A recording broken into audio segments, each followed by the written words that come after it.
Today's scripture reading will be coming from Luke chapter 8, verses 40 through 42. Now when Jesus returned, the crowd welcomed him, for they were all waiting for him. And there came a man named Jairus, who was a ruler of the synagogue. And falling at Jesus' feet, he implored him to come to his house, for he had only one daughter, about 12 years of age, and she was dying. As Jesus went, the people pressed around him. Good morning, church. Being a parent is not always easy, especially in this day and age that we live. But being a child is also not easy, because as we grow up with our parents and we see how they raise us, we have a tremendous amount of respect for them, and we know that there's going to come a day that they will be taken away from us. And sometimes parents have to say goodbye to their children too early. And all of these things lead us to being filled with veiled fear. On the 28th of July, Brandon Holland lost his dad.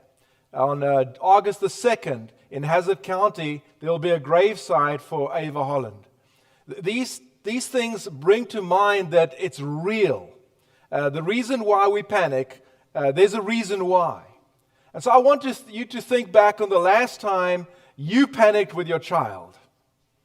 It's quite often, many of you, if you're honest with yourselves, you'll say, I can just off the top of my head think about 10 times that my children did something that I panicked, and I can think about 5 times that I did something that my parents panicked. But just to get this emotion bedded down, and for you to understand this, when last did you panic about anything? Just think back. I'm sure it wasn't long. I was thinking about this on Monday and getting this lesson together as I do every Monday. I start working on the Sunday morning lesson or sermon, and the phone rang. And it was Amazon's fraud department. And they said that I owed $1,200 for buying a fruit phone. Now, I don't buy fruit phones, I only buy Androids. So I knew something was wrong. You know what a fruit phone is, right? Some of you got that. Sorry if I've insulted some of you. But in any case, I knew something was wrong, and they said if you'd push 1, you'd be put through to Amazon's fraud department. And I hesitated because I felt something wasn't right here, and I hung up and I researched. What does it mean, when you get this type of message? And they say they're going to drive you towards fear and urgency. And so then I thought back a little bit, what does panic mean except those two emotions put together? Fear and urgency. And so when we raise our children, if we have those two emotions, and sometimes it's good to have those emotions, but most of the time, those emotions will actually cripple us, and it'll help us to get stuck in either freeze mode in the brainstem or in the limbic system, the flight-fight. And when you're stuck in that mode, you're not doing anything except breathing. If you breathe long enough, you'll start to use your brain again. So I want to come up with some preemptive things that you all can do when you look at your children and how they live their lives. So today I will introduce you to a parent, but before I introduce you to Jairus and his daughter, I wanted to also tell you or mention to you that there are 3 other parents in the Bible that panic. The Canaanite mother of Mark chapter 7, the father of the epileptic boy, Mark chapter 9, and Jairus' daughter, Mark chapter 5. Because this is mentioned, Jairus' daughter is mentioned in all 3 Gospels, I've chosen the Luke rendition of it, which starts off in Luke chapter 8, verse 40. So as you open your Bibles to Luke chapter 8, verse 40, I'm going to tell you some of the things that you and I could be panicking about when it comes to our children. I would say on the top of the list is their education. Are they receiving the education that we as parents feel they should be getting, or are they being indoctrinated with a bunch of junk? So you can just tell from where I'm coming from that even though we've been in the education all our lives, Daween and I have felt things being forced down our children's throats that we do not approve of. And so that's the first area that some panic could happen. And then there's number 2, stranger danger. And this affects many children. 1% of children are really in danger of that at some point in their lives. Number 3, accidents and injuries. Now, this includes sleeping. 3,500 children die in their sleep from SIDS. Car crashes, water, fire, choking hazards, guns, toxic exposure. And then we come to bullying. 1 in 7 children will be bullied. Weight problems, bulimia, anorexia, and other control things like cutting. How about number 6, drugs, alcohol, tobacco, and now we can include marijuana to that list. Number 7, suicide and depression. Number 8, teen pregnancies. Number 9, head injuries. And this is just a very quick, superficial glance on some of the things that you and I may panic about as parents. Instead of panicking, you'll see that there's one phrase that's going to be mentioned in each one of the points that I'll be raising. Let me just see if I can get it. One click over. So I've missed the main point, so let me just tell you what it is. Panicked anger to prayerful love. We're looking at panicked anger to prayerful love. Either we're going to have panicked anger, panicked fear, or panicked guilt, or we're going to have its opposites, which is faith, hope, and love. And so we started with love here, and you can see it right in the top there. The point is still there. And so what I want you to do is look at verse 40 with me. And as we look at verse 40, we'll see that it bridges over to something. Now, when Jesus returned, the crowd welcomed him. Jesus was returning from the Gerasenes. This is the Gentile side of the Sea of Galilee, which is the eastern side of the Sea of Galilee. It's just below, directly east of the Sea of Galilee. And he returns to northwest, which is right almost on the top point of the Sea of Galilee, to Capernaum. And as he leaves the Sea of Galilee, the Gerasenes, he is asked by the group after he cast the demons into pigs, and the pigs had drowned themselves, remember that? They ask him to leave. Jesus is not welcome amongst them. And so before we can actually look at Jairus, we need to think about our own hearts as we come together to worship God today. Are we in a spirit of welcoming God? In other words, when you got out of your cars onto the parking lot, did you feel the energy? If it was raining like me and you put your coffee mug on your car, it might have filled with some rain before you got into the building. And the energy was because I had to run into the building not to get too wet. So maybe you felt some energy. Maybe as you came into the auditorium today, you realize this is a beautiful place. This is a place where we're going to be singing to God. This is a place where we're going to be led in prayer. This is a place, and by the way, Steve, you're going to have a birthday this week, right? And so I've got all these things going on in my head as I'm seeing this. And we see another young lady that had a birthday just a few days ago. And so these are all things that bring to mind the energy. And as Robert mentioned, some people getting married and some just gotten married. So a lot of things going on in our lives that make us the Church of Christ right now, that fill us with an attitude of we want to hear from God. Because God has something important to tell us today. And we wanted to talk to God in prayers because we had very important things to talk to God about today. And so we have this welcoming attitude. And when we welcome Jesus into our midst, He can do some amazing things. So if you are a parent that occasionally will panic because your eyes are open, you're not burying your head in the sand, you realize what's going on, what can you do instead? Each one of these points has to do with prayer. Instead of panic, you can pray to God.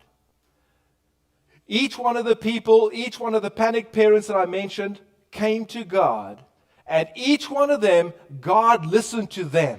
So Jesus has a 100% batting average when it comes to listening to prayers of parents for their children. So you can take your children to psychologists, to counselors, to the ER, to hospitals, and to all kinds of stuff. And that's good, and maybe that's necessary. But what you should be doing constantly, whether you do the others or not, is you must be praying. Because Jesus does hear you. And so listen to what happens here. They're welcoming. How do we know? Because they're waiting for Him. There's a big crowd waiting for Him. He gets off the boat, and I bet you there were maybe 1,000 people that needed to be healed. 1,000 people that wanted Jesus to listen to them. 1,000 people that desperately needed his attention.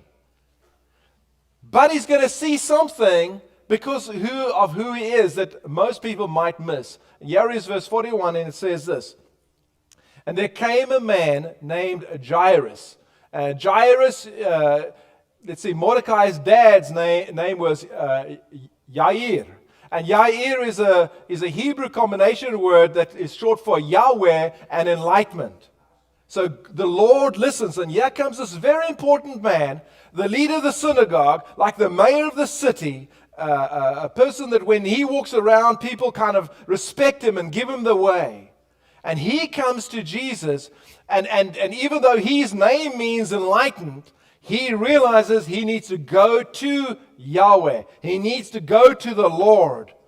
He needs to go to Jesus for enlightenment. And it says, and there came a man named Jairus, who was ruler of the synagogue. And falling at Jesus' feet, he implored him to come to his house. This man, if you have to ask what type of life he lived, life had handed him a bouquet of flowers. He had an easy life. The Roman government had given him the authority to be leader of the synagogue, to have maybe even synagogue police under him. He was a powerful man. And yet, because his daughter is sick, he does something that is so out of characteristic for him. He falls at the feet of Jesus. What he should have done, which would have been typical of him, is he should have had angry panic. I mean, a man that comes with authority and commands this healer to come with him. But he doesn't choose that path. And when something goes on with our children, oftentimes bubbling right below the surface because we're so afraid is anger. And if we were this powerful man, that's what we would do. But that's not going to heal his daughter. What's going to heal his daughter is prayerful love. Love for his child. Love for his Lord. Love for this man who can heal his child. And so he falls down, so uncharacteristic. No telling how much authority he lost. He could potentially have lost his job right now by what he's just done. He falls at Jesus' feet and he begs him, I don't want to just have you part of my life, Lord. I want you to come into my house. I want you to walk in every room. I want you to see how we live. I want you to look and see what in our lives isn't like it should be. This is a personal, deep personal relationship that this man wants to have with his Lord. And so he begs him. And probably he knows the effect that it'll have when you go into somebody's home. For years, I learned from my father-in-law that if you want to teach somebody the gospel, you need to get into their homes.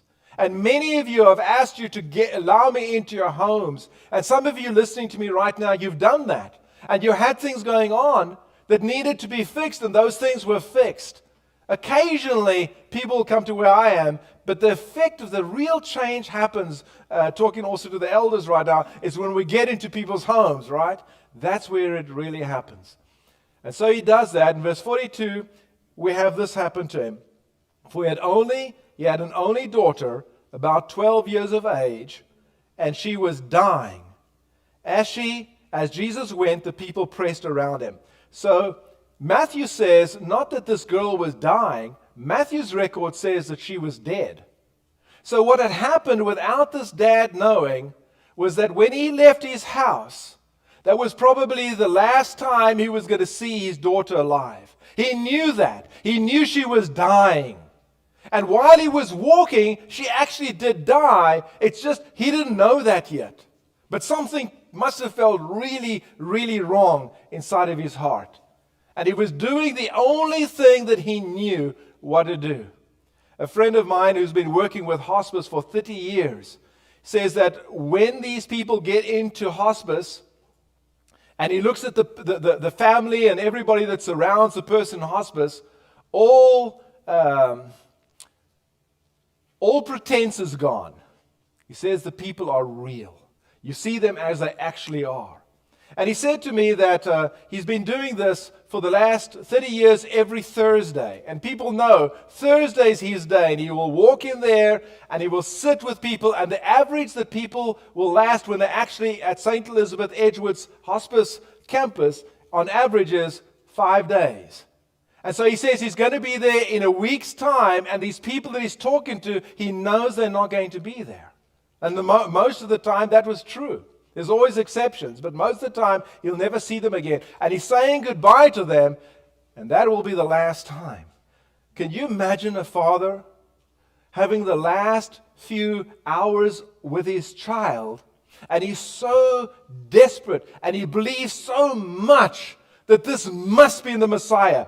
Church, no one else but the Messiah could raise somebody from the dead. He knows that. And so he leaves those last few minutes, and he goes out to be with this child.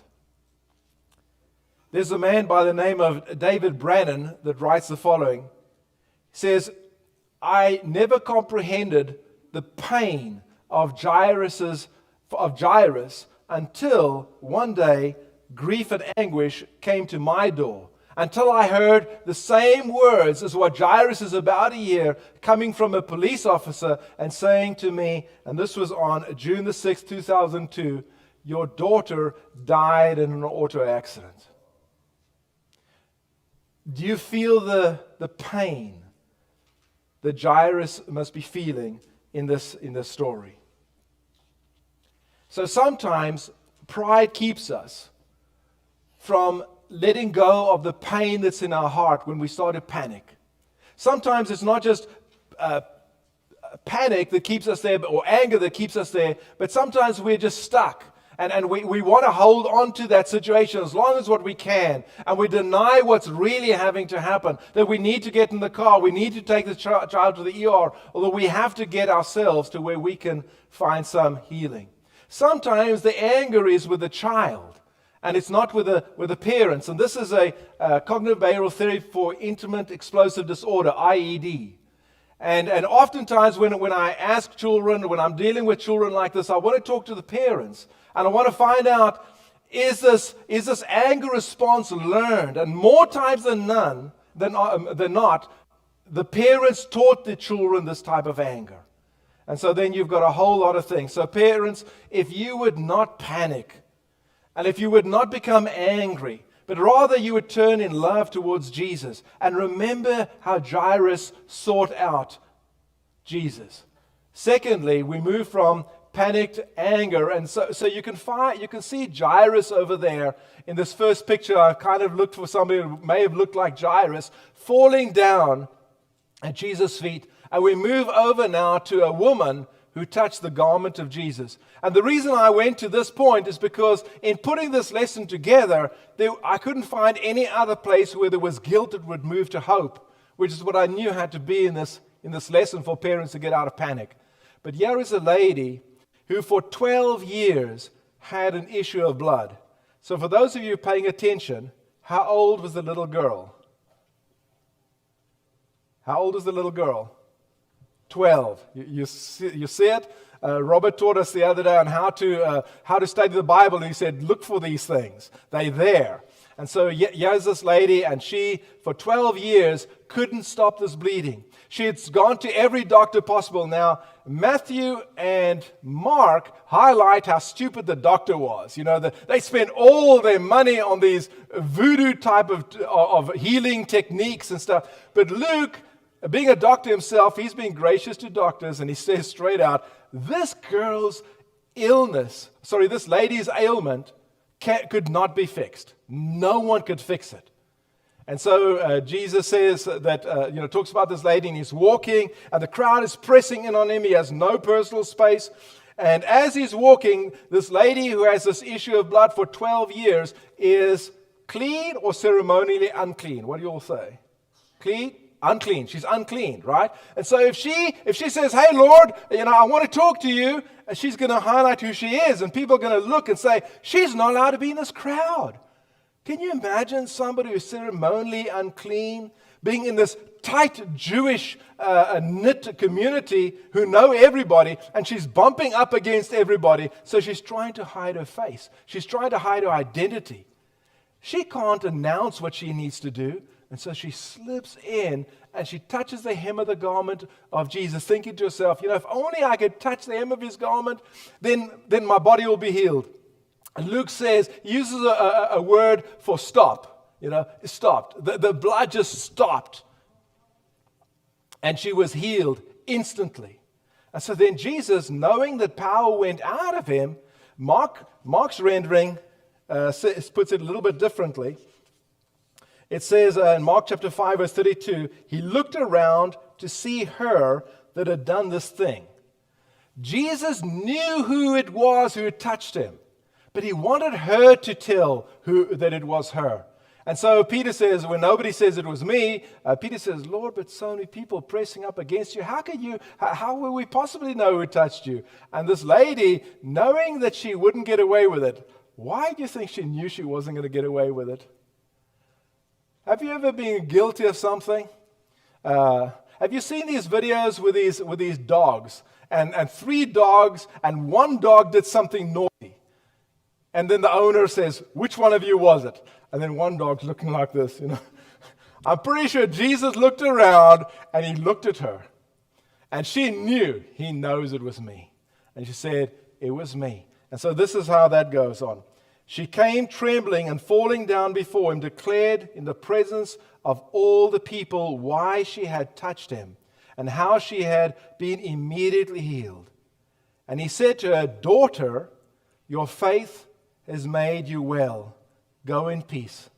So Jesus says this in Aramaic or Hebrew to her that she's been healed. But this phrase that he uses, daughter, he doesn't use it any other way in the Gospels talking directly to someone. He uses it oftentimes just talking about people's daughters, but not when actually addressing. And by addressing her as a daughter, he's telling her that she is the child of God the Father. And so that's an amazing thing that comes about there. So immediately she is healed. She's not just healed physically, she's healed socially and spiritually at the same time. So here your life is. Either you're filled with guilt. Why guilt? Again, just let me make sure you understand this point. If she told anybody who she was, she would have caused the Messiah and everybody in the crowd to become ceremonially unclean. She was carrying a tremendous amount of guilt in her, reaching out to touch Jesus. Jesus wanted her guilt to turn to hope. And so the last words that are said there, faith has made you well. She turns from this terrible fear to faith here. She turns from this terrible guilt over here to hope. And she realizes it's not just the word well, but Robert will tell you as well, that word there, sozo, it means saved. Your faith here has saved you. And so she goes away from this person who's guilty to this prayerful hope of eternally being saved. And it's a powerful story that goes there. So I want to ask you, do you have guilt in your life right now? Do you have guilt that's piling up on guilt? Do you have secrets in your life? Do you have something that's just not right? Maybe it's something that happened 20 years ago, 30 years ago. Maybe it's something that happened this past week. But you've been holding on to it for so long that you haven't bothered to stretch out your hand and touch Jesus. If you will just let go of that guilt, turn away from it. Because the moment you reach out and you touch Jesus, Jesus is going to turn around, look at you and tell you your guilt is gone. Your guilt was just smoke and mirrors from Satan who was trying to keep you there. I remember a story of a young Chinese lady who, when she was very young, had gone into a store, a mall-like store with one of her friends. And there were these things that girls can put over their hair, and there's these pretty ones, they colored like crayons. And so her friend took a whole bunch and stuffed it in her friend's pocket and pushed her out the door. She lived with that for a week. A week later, she told her mother, Mom, this is what happened. I'm so ashamed that I didn't stand up to my friend at that point. Mother says, we'll make it right. And she took those stolen goods back to the store. The owner was really angry. He said, I don't want you in the store ever again. But she said it didn't matter, because her mother's attitude towards her was, you're forgiven, my child. I'm so proud of you. So that's where we are today. You have to get rid of that guilt. Hold on to hope. It's available for you. And if you will stretch out to that, you'll be able to do that. But sometimes we are holding on to something else that's always continually keeping us in a state of guilt. And while we're holding on to that thing, guess what we can't do? Again, we cannot stretch out and grab Jesus. So we need to let go. We need to empty our hands. We need to empty our lives. What does it say in 1 Timothy chapter 2, verse 8? I want who to lift up holy hands? I want men everywhere to lift up what? What type of hands? Holy hands. And so that's what we're talking about. And I know the elders are talking about a potential theme next week for holiness. At least that's how I interpret it. Holiness. And it has to do with spiritual disciplines. So when we look at that, we say we can let go of our fear, of our anger, of our guilt. We can move finally to this last one, which is from fear to faith. And so we see this bad news, and you'll see it very, very clearly how this happens. Look carefully at what happens here. I think I've missed that last slide. So if you want to open your Bibles to verse 49. Verse 49. It says this, while he was still speaking, some of the ruler's house came and said, your daughter is dead.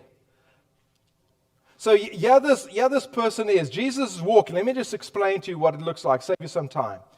Jesus is walking. This lady touches him. He stops dead in his tracks. What do you think Jairus was doing? Do you think Jairus stopped dead in his tracks? I don't think so. I think Jairus took about 10, 20 steps before he realized Jesus is not with him. I mean, this is an important thing. Jesus forgets his entire schedule for that day, turns around and says, I'm going to help Jairus. And so they're walking, and this happens, and Jairus is maybe about 10, 20 steps ahead of him, and he sees this person that he realized, the servant from his house, come running towards him, and this guy says, your daughter is dead. So, here he is. Here is fear. Over there, where Jesus is faith. And he's caught somewhere in between the two here. What would you do? Would you run as fast as you can to be with your daughter who's just passed? Or would you hesitate a little bit and look back at the Messiah? Well, he hesitates. And Jesus sees this happen. And so Jesus says to him this way, in verse 50, but Jesus, on hearing this, answered him, do not fear, only believe. You see it? Do not fear, only believe. Only have faith. Now, lest you don't understand again what I'm saying, this man and Jesus, they're talking, correct? What does it mean when we talk to Jesus today? It's prayer. It's the way we talk to Jesus right now. We're in the spiritual kingdom. Jesus is as alive today as what he was when he was walking in Capernaum that day. And so we can talk to Jesus. We can take that fear. We want to run. We want to be with our children. We want to go and fix whatever is. We want to get them to the ER. We want to get them to the counselor, psychiatrist, whatever. But here we have Jesus, and he's saying to us, whoa, just hang on. Do not fear, only believe. What's he going to do? Verse 51. And when he came to the house, he allowed no one to enter with him except Peter, James, and John. So obviously, they went together. So go into this room. Peter, James, and John, the father and the mother go into the room also. And what they find in that room is they find these professional mourners who would have been there the moment the girl died. That is what they do. That's how they make their living. They would start, and Jesus would say, your child isn't dead, she's just sleeping. And some people, like William Barclay and others, have taken this and they have said, well, the miracle was actually the prescription, that this girl wasn't really dead, that she was actually sleeping. And that's pretty disgusting, okay? This girl was dead. And they laughed at Jesus because they knew she was dead. When Jesus raised Lazarus, about a year or so after this, he raises Lazarus from the dead. Immediately, the people start to plot how to kill Lazarus and how to kill Jesus. By saying that she is sleeping, like he did with Lazarus, he's buying a little bit of time for his ministry, but he's also gifting this little girl a better future, a more secure future, because people would try to kill her if they knew that straight out. But it says Jesus went to this little girl, and her spirit returned, indicating that she had been dead. And all were weeping and mourning for her. But he said, "Do not weep, for she is not dead, but sleeping." And they laughed at him, knowing that she was dead. But taking her by the hand, he called, saying, "Child, arise." And her spirit returned, and she got up at once. And he directed that something should be given to eat. And her parents were amazed, but he charged them to tell no one what had happened. The conclusion to this sermon, I believe, is this scripture from Psalm 56, verse 3. It's a scripture for every parent to hold on to. It says this: "When I am afraid, I put my trust in you." This week, our VBS theme is about being courageous. It's about being bold. I couldn't find any panicked parents in the book of Acts, so I stepped back to the Gospels.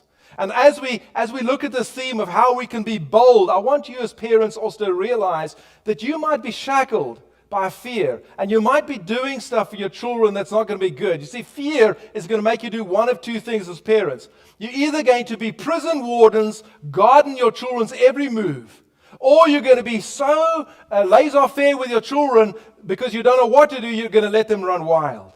The in-between is the solution. You need to wear out the paths in your house as you go from door to door to door with your kids and pray for them. Bring them up before God. 100% Jesus will hear your prayers. You need to ask your children to be blessed when they leave in the morning. You need to ask God to bless them when they come back in the day. Every single one of my kids, I go before God every single day with every one of my children.